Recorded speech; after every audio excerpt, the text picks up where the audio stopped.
दादू, हम कब जाएंगे शहर? बेटा, शहर में क्या रखा है? यहाँ हमारी खेती बाड़ी है, अपना गांव है, अपने लोग हैं। पर चिंटू के पापा तो कह रहे थे कि गांव में अब कुछ बचा ही नहीं। बेटा, हम देश के किसान हैं और कृषि ही हमारी जीविका है। अगर किसान गांव और खेती छोड़ देगा तो फिर अन्न कौन उपजाएगा? देश की तरक्की और हमारी तरक्की खेती करने में ही है। पर बाबूजी, अब खेती में सच में कुछ भी नहीं बचा है। पहले जितनी पैदावार नहीं होती और फसल के उचित दाम भी नहीं मिलते हैं। आकाश अब बड़ा हो रहा है, खर्चा भी बढ़ रहा है, लेकिन हमारी आमदनी उतनी की उतनी है। सुना है शहर में बहुत मौके मिलते हैं, आमदनी भी अच्छी हो जाती है।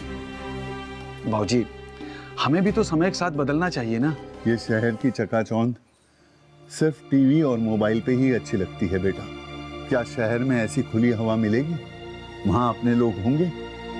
घर बार खेती बाड़ी छोड़कर शहर जाना कोई समझदारी की बात नहीं है। बाबूजी, हम अपने बच्चे को खेतों में मजदूरी करते हुए नहीं देखना चाहते। वो पढ़ रहा है, समझदार है, उसका भविष्य अच्छा होना चाहिए। हम तो चाहते हैं कि वो पढ़ लिख कर इंजीनियर बने और कहीं अच्छी जगह काम करे। बाबूजी, अब मान भी जाइए ना। साले साहब हमारे लिए शहर में एक नौकरी देख रहे हैं। एक अच्छी नौकरी मिलते ही हम लोग सोच रहे हैं कि हम लोग भी शहर चले जाएंगे।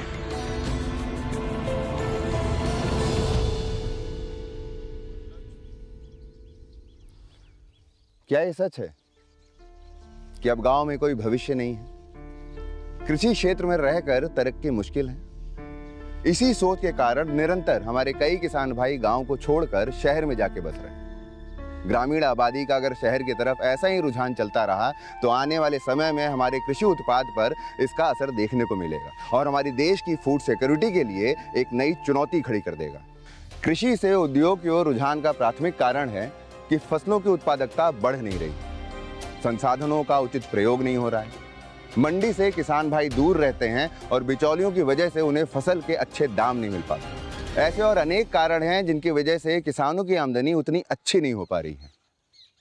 तो अब किसानों के पास विकल्प क्या है? सच्चाई तो ये है कि कृषि क्षेत्र पर सरकार का बहुत ध्यान है। नए बीज, नई तकनीकी, साइंस और टेक्नोलॉजी से कृषि क्षेत्र को जोड़ना, इन सब पर भारत में बहुत काम हो रहा है ताकि किसान भाइयों की आमदनी में वृद्धि हो और उन्हें जीविका के नए अवसर प्राप्त हो सके। ये तभी मुमकिन है जब शिक्षा और जागरूकता के माध्यम से कृषि क्षेत्र को सशक्त बनाया जाए। सरकार के साथ कदम से कदम मिलाकर कई निजी व्यवसाय ग्रामीण युवाओं को इस क्षेत्र से संबंधित विस्तृत जानकारी प्रदान कर रहे हैं ताकि वो इस क्षेत्र में मौजूद जीविका के हर अवसर को अच्छे से समझ सकें और अपने भविष्य को बेहतर बना सकें। इस सब एजुकेशन में सबसे बेसिक एजुकेशन जो है वो स्कूल बेस्ड एजुकेशन है और वो 9 से लेकर 12 के तक के जो स्टूडेंट रहते हैं वो उस स्टूडेंट के पीछे अगर हमारी शक्ति उनमें लगाएंगे तो वो जो यहाँ से बाहर निकलने के बाद जो सोच रहा है कि मैं इंजीनियरिंग बनूंगा या वो कुछ भी आगे जाके ये खेती के अलावा दूसरी लाइन जो सोचता है वो डाइवर्ट होगा और वो खेती में ध्यान देगा।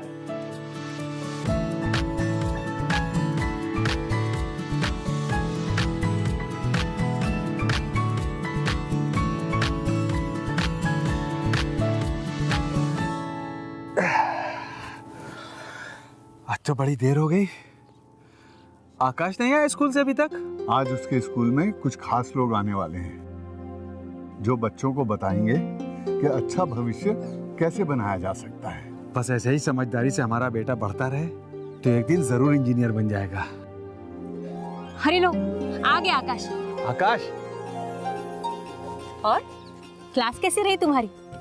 बहुत अच्छी रही, बहुत कुछ सिखाया गया, बहुत सारे विषयों के बारे में बताया गया। अच्छा, पर सीखा क्या? चलिए आज जो मैंने सीखा उसी के ऊपर आपसे सवाल पूछता हूँ। मुझे बताइए हमारे यहाँ कितने मौसम हैं?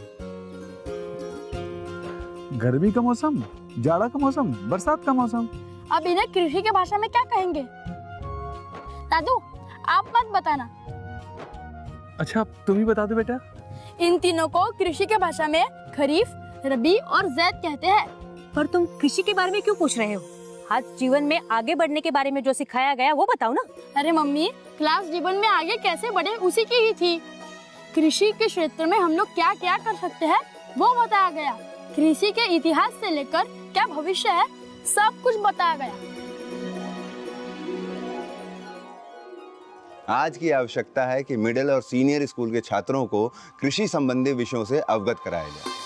कृषि और उससे जुड़े विभिन्न क्षेत्रों के विषय में उन्हें जानकारी दी जाए, ताकि वो अच्छी शिक्षा हासिल करके न सिर्फ एक उन्नत किसान बल्कि एक अच्छे एग्रीप्रेन्योर या एग्री स्पेशलिस्ट बने। कृषि क्षेत्र एक ऐसा क्षेत्र है जो सबसे हमारी जो धरोहर बोलते हैं, हम एग्रीकल्चर बोलते हैं, जिसको सबसे एक पुराना कल्चर बोलते हैं। और अपॉर्चुनिटीज़ तो इतनी हैं कि वो जो ग्रामीण लड़के अगर कृषि का कोई अभ्यासक्रम पढ़ेंगे तो जो सबसे महत्वपूर्ण जो प्रोग्राम है वो बीएससी ऑनर्स एग्रीकल्चर का 4 साल का हमारा जो अभ्यास कार्यक्रम है वो 12वीं कक्षा के बाद है। उस बीएससी ऑनर्स हॉर्टिकल्चर का भी अभ्यासक्रम है, एग्रीकल्चरल इंजीनियरिंग टेक्नोलॉजी का भी अभ्यासक्रम है। उसी तरह से हमारा फूड टेक्नोलॉजी का 4 साल का अभ्यासक्रम है। इंटरनेशनल जो एग्री बिजनेस मैनेजमेंट है जो एक बड़ा नया आयाम आके उभरा है, और एग्रीकल्चरल इंफॉर्मेशन टेक्नोलॉजी वो भी एक 4 साल का अभ्यासक्रम चल रहा है। तो इसी के बाद जब उनका बैचलर का जो प्रोग्राम ख़त्म हो जाता है उसके बाद एक तो वो अनुस्नातक में अभ्यासक्रम में वो प्रवेश ले सकते हैं मास्टर डिग्री के लिए, और पीएचडी लेवल तक के अभ्यासक्रम हमारे यूनिवर्सिटी में चल रहे हैं। तो वो जो साइंस के साथ का जो नॉलेज है उसका उपयोग जो अपनी ही वो खेती में करेंगे तो वो बहुत अच्छी तरह से उसका जो प्रोडक्शन ले सकते हैं और आर्थिक तौर से ज़्यादा विकास कर सकते हैं, आत्मनिर्भर हो सकते हैं। मैंने तो तय कर लिया है, मैं खेती से संबंधित कुछ करूंगा। कहाँ हम सोच रहे थे कि बेटा इंजीनियर बनेगा, अच्छा कमाएगा, हमारा नाम रोशन करेगा, और इसने तो हमारे सारे सपनों पर पानी फेर दिया। अरे मम्मी, कृषि सिर्फ खेतों में हल चलाना और मजदूरी थोड़ी है। अब विज्ञान और टेक्नोलॉजी की मदद से इसमें काफी विकास हो रहे हैं। मैं कृषि में पढ़ाई लिखाई कर एक अच्छी नौकरी भी ले सकता हूँ। बेटा ये तो हमारी समझ के बाहर है। खेती में कैसा विज्ञान? तुम खेती में अपना भविष्य कैसे बनाओगे? मुझे लगता है कि आपको इसका जवाब कल मिल जाएगा। हमारे स्कूल कल हमें एक फील्ड ट्रिप पे ले जा रही है। मम्मी, आप लोग भी चलो ना हमारे साथ। क्या होगा जाकर? हमारा तो माथा खराब हो जाएगा। अरे मम्मी चलो तो सही। बिना, कल मुझे खेती में बहुत सारे काम हैं। बेटा इतना कह रहा है, एक बार जाकर देख तो लो।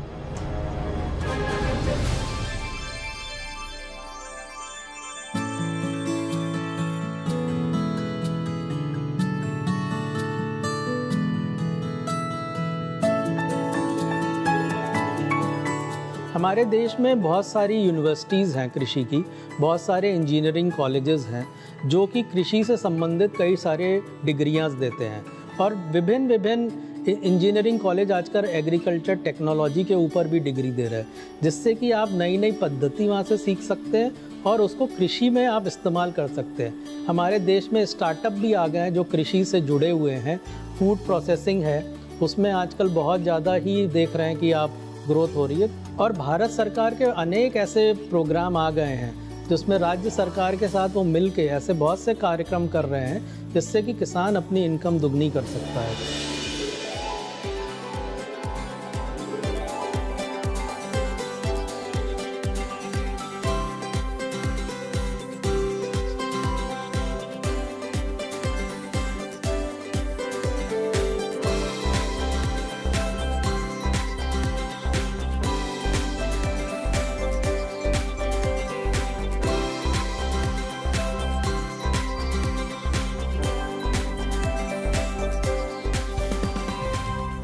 युवाओं के लिए एग्रीकल्चर में अपॉर्चुनिटीज़ की कोई कमी नहीं है।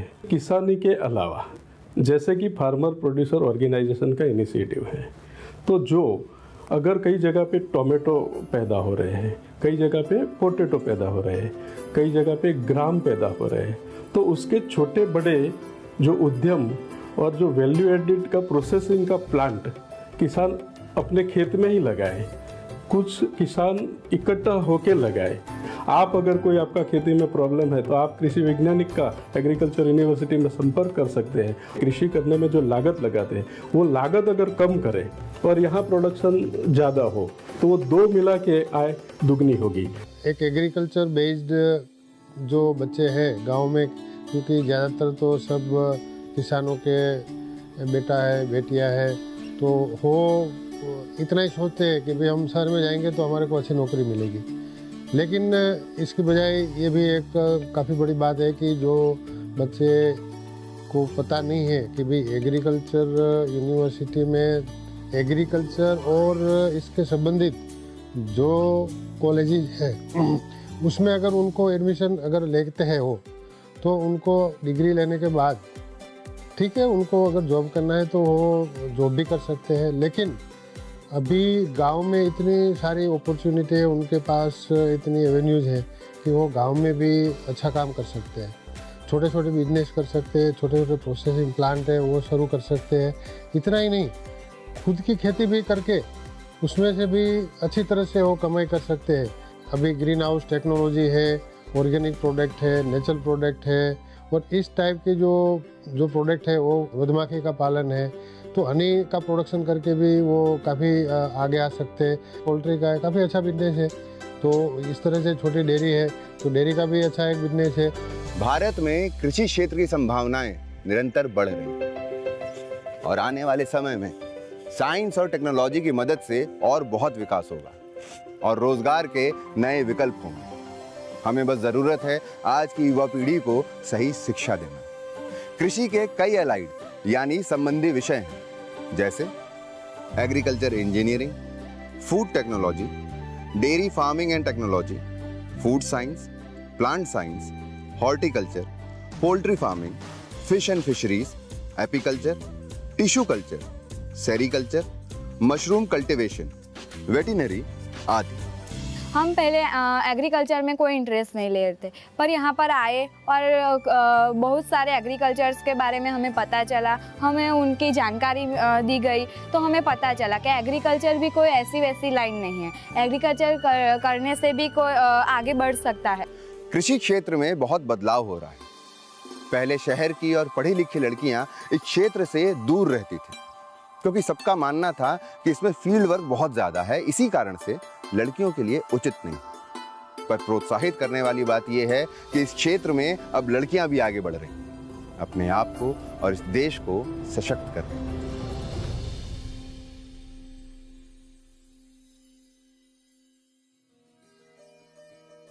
दादू, अरे लो आ गया मेरा लाडला। आजा मेरे शेर। तू इन सबको बताएगा कि तूने वहां जाकर क्या क्या देखा। वाह, कितनी चीजें देखने को मिली। हाँ बाबूजी, विज्ञान के प्रयोग से किसानों को कितना फायदा हो सकता है वो वहाँ दिखाया गया। मिट्टी के जांच से लेकर बुआई, सिंचाई, हर विषय को वहाँ विज्ञान से बताया जाता है।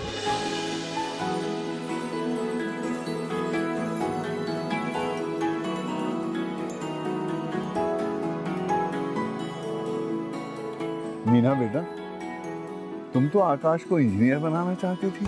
वो तो मैं अब भी चाहती हूँ बाबूजी, पर ये सपना तो कृषि क्षेत्र में भी पूरा हो सकता है। कृषि में पढ़ लिख कर कृषि साइंटिस्ट, कृषि इंजीनियर बना जा सकता है।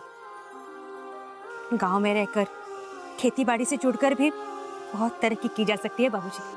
और दादू, मैंने तो सोच लिया है, मैं ये सारी चीजें अपने दोस्तों को समझाऊंगा। जब हम लोग एक साथ मिलकर रहेंगे तभी तो गांव और खेती बाड़ी का विकास होगा ना।